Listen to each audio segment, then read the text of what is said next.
जैसा कि आप सब जानते ही हैं कि 2014 से लेकर 2022 के बीच में एजेंसियों द्वारा, ईडी, सीबीआई जैसी एजेंसियों द्वारा जितने मुकदमे नेताओं पर करे गए, उसमें से 95% मुकदमे बीजेपी के राजनीतिक विरोधियों के खिलाफ, यानी कि बीजेपी के पॉलिटिकल ओपोनेंट्स यानी कि विपक्षियों के खिलाफ किए गए। आप सब ये बात जानते हैं कि 2014 से लेकर 2022 के बीच में बताया जाता है कि 125 बड़े नेताओं पर मुकदमे हुए। 125 में से लगभग 118 बीजेपी के राजनीतिक विरोधी हैं, यानी कि विपक्ष के नेता हैं। ये तो जग जाहिर है, आप सबने देखा, समझा, कई अखबारों में भी पढ़ा। और बड़े बड़े नेताओं पर मुकदमे किए।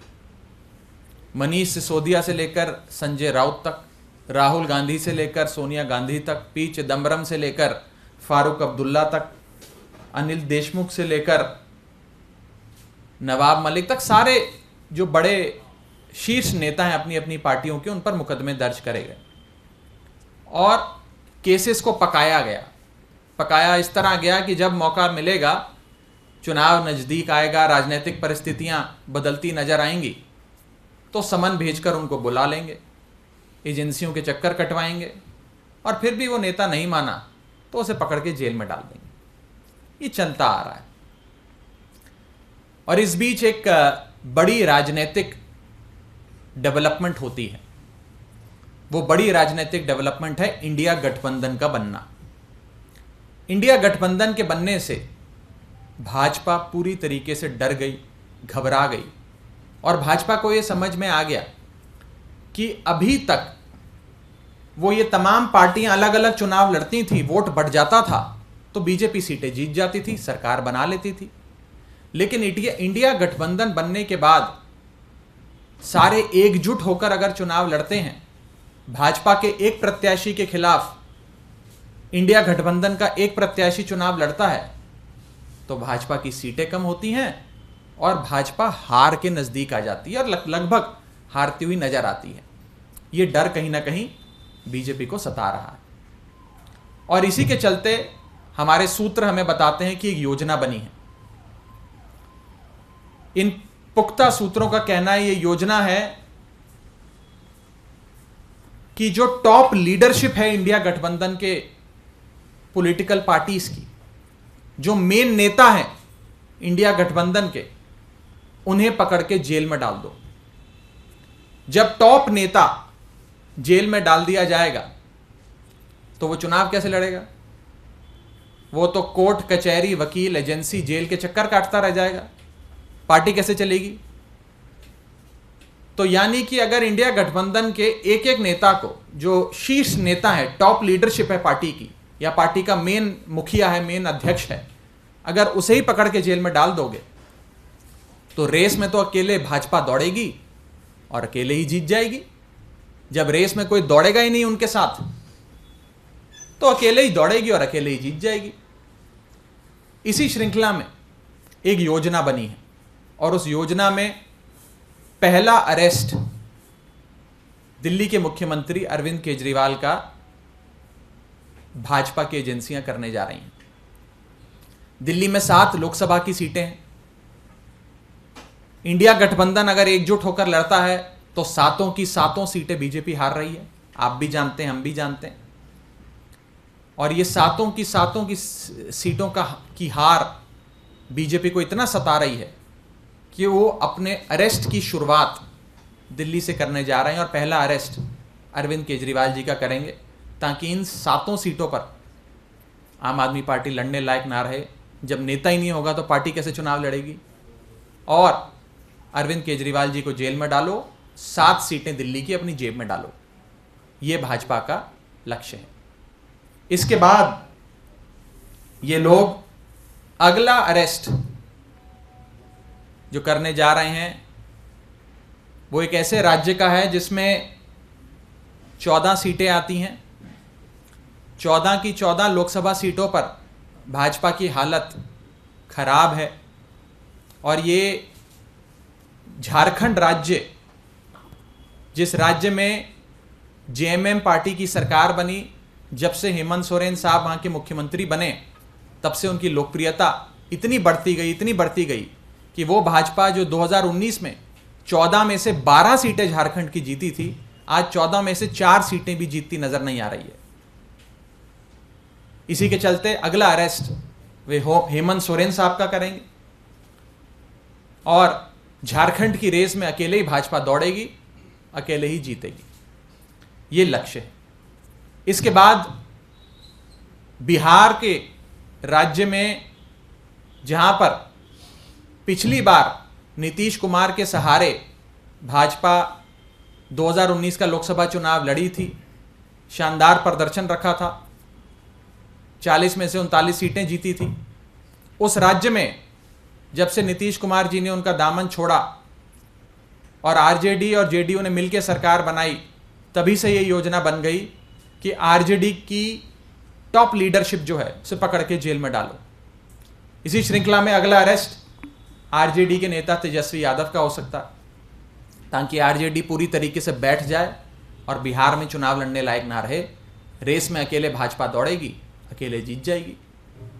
इसके बाद अगला राज्य जहां पर भाजपा की एजेंसियां अपनी दस्तक देने वाली हैं वो है वेस्ट बंगाल। बंगाल वो राज्य जहां पर भाजपा ने पूरे दमखम से राज्य का चुनाव लड़ा, विधानसभा का चुनाव लड़ा, खूब पैसा भी खर्चा, समय भी लगाया, नेताओं को, बड़े से बड़े नेताओं को उतारा, लेकिन कुछ खास नहीं बना। और ममता बनर्जी की तृणमूल कांग्रेस बेहतरीन मार्जिन के साथ विधानसभा की सीटें जीती और अपनी सरकार बनाई। तो वे समझ गए कि बंगाल में ममता बनर्जी को हराना मुश्किल है। हराना मुश्किल है तो एक ही उपाय है, ममता बनर्जी और अभिषेक बनर्जी को पकड़ के जेल में डालो। अगर उन्हें जेल में डाल देंगे तो बंगाल में हमारे लिए राह आसान हो जाएगी, अकेले रेस में भाजपा दौड़ेगी, अकेले रेस में भाजपा जीत जाएगी। तो अगला जो इनका दस्तक होगी झारखंड और बिहार के बाद वो बंगाल के राज्य में होगी, जहां 42 लोकसभा सीटें आती हैं, बड़ा राज्य है। इसके बाद दस्तक दी जाएगी केरला में, जहां पर विजयन साहब मुख्यमंत्री हैं। जब से सीपीएम की वहां सरकार बनी, पिनराई विजयन साहब मुख्यमंत्री बने, तब से उनकी लोकप्रियता बढ़ती जा रही है। और आलम कुछ इस कदर है कि केरल में 20 लोकसभा सीटें आती हैं, 20 में से एक भी सीट भाजपा की नहीं है। भाजपा अपना खाता खोलना चाहती है केरल में। खाता खोलने के लिए विजयन साहब को हराना और सीपीएम को केरल में हराना असंभव है, बहुत मुश्किल है, बहुत कठिन है। आसान बस इतना है कि केरल के मुख्यमंत्री पिनराई विजयन को पकड़ के जेल में डालो। वो जेल जाएंगे तो पार्टी चुनाव नहीं लड़ पाएगी, पार्टी चुनाव नहीं लड़ पाएगी तो भाजपा की जीत निश्चित है। ये 4-5 मुख्य अरेस्ट करने के बाद अगली दस्तक जो भाजपा की एजेंसियां देंगी वो तमिलनाडु में। तमिलनाडु फिर एक ऐसा राज्य जहां पर लोकसभा की 39 यानी कि 39 सीटें आती हैं, बड़ा राज्य है। और इन 39 सीटों में से एक भी सीट भाजपा की नहीं है। तमिलनाडु में एक बड़ा राजनीतिक दल जो बीजेपी के साथ अलायंस में था, बीजेपी के साथ गठबंधन में था, AIADMK, वो भी बीजेपी का साथ छोड़ के चला गया। तमिलनाडु में भाजपा की हालत पतली है। तो तमिलनाडु में एंट्री करने के लिए, कुछ सीटें तमिलनाडु से लोकसभा की बटोरने के लिए, अपना खाता खोलने के लिए सबसे आसान काम है कि MK स्टैलिन जो वहाँ के सबसे लोकप्रिय नेता हैं, मुख्यमंत्री हैं, उनके करीबियों को पकड़ के जेल में डालो। और आप देख ही रहे हैं कि कैसे उनके एक मंत्री सेंथिल को इन्फोर्समेंट डायरेक्टरेट ने पकड़ के जेल में डाल दिया और नेताओं को अब बहुत जल्द पकड़ा जाएगा। और MK स्टैलिन को, उनकी पार्टी को कमज़ोर करो ताकि वो तमिलनाडु में इलेक्शन लड़ने के काबिल ना बचे।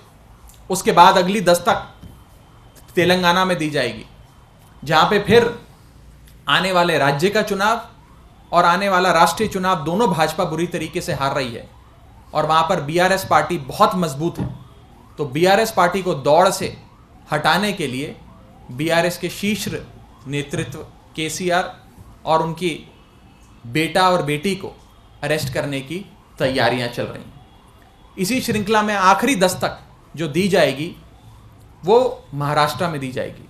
महाराष्ट्र वो राज्य जहां पर भाजपा ने शिवसेना के साथ मिलकर और शिवसेना के भरोसे 2019 में बहुत शानदार प्रदर्शन किया, बड़ी सीटें बटोरी, लेकिन जब से शिवसेना ने भाजपा का दामन छोड़ा, अपने रास्ते गई, तब से भाजपा वहां कमजोर हो गई। और आज जो बैकडोर से महाराष्ट्र में सरकार बनाई है, उसके चलते लोगों का प्यार, आशीर्वाद और सहानुभूति सब उद्धव ठाकरे के साथ और उनकी पार्टी और उनके गठबंधन के साथ है। तो अंत में आखिरी शिकार भाजपा का होगा महाराष्ट्र में, जिसमें उद्धव ठाकरे साहब को कमज़ोर करने के लिए, शरद पवार साहब को कमज़ोर करने के लिए उनके पार्टी के जो मेन नेता हैं उन्हें पकड़ के जेल में डाला जाएगा। अल्टीमेट गोल, जो सबसे बड़ा उद्देश्य भाजपा का है, वो ये है कि एक ही पार्टी इस देश में बचे और एक ही नेता इस देश में बचे, बाकी सारी पार्टियां समाप्त हो जाएं, कोई पार्टी कोई भी राज्य में चुनाव लड़ने लायक ना रहे, ताकि ना रहेंगी विरोधी पार्टियां, ना लड़ पाएंगे विरोधी पार्टी के नेता चुनाव, ना रहेगी बांस, ना बजेगी बांसुरी। ये हमारे सोर्सेज पुख्ता तौर पे हमें बता रहे हैं कि आने वाले समय में ये सारी चीज़ें इसी श्रृंखला में, जिस ऑर्डर में मैंने आपको बताया है, ये सारी चीज़ें होने जा रही हैं। ये बेहद खतरनाक है, देश के लोकतंत्र के लिए खतरनाक है। अगर देश में पार्टियां ही नहीं बचेंगी, नेता जेल में डाल दिए जाएंगे, नेता ही नहीं बचेंगे, फ्री एंड फेयर इलेक्शंस ही नहीं होगा, लोकतंत्र ही नहीं बचेगा, तो हमारे देश की जो नींव है वो हिल जाएगी। हमारे देश की इमारत जिस नींव पे खड़ी है वो नींव नहीं बच पाएगी। एक बहुत खतरनाक खेल देश के लोकतंत्र के साथ खेला जा रहा है। इसकी चिंता आपको भी है, हमको भी है और 135 करोड़ भारतीयों को है।